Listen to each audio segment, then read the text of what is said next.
Pues aquí vengo en el famoso Tren Maya. Estoy viajando de Mérida a Campeche y en estos dos vagones, en el que sigue y en el que voy, solamente su servidor y mis dos acompañantes. Nadie se ha subido en todas las estaciones que hemos pasado. Mañana les mando un reporte de lo que es el Tren Maya. Y en mis redes ya subí lo que significaba el AIFA y la famosa mexicana de aviación.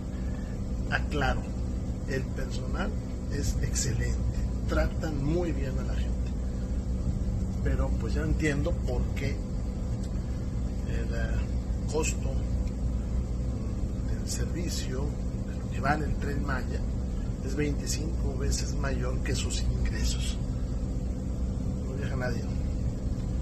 Les mando un abrazo y vengan a Campeche, es un lugar fabuloso, y Yucatán también.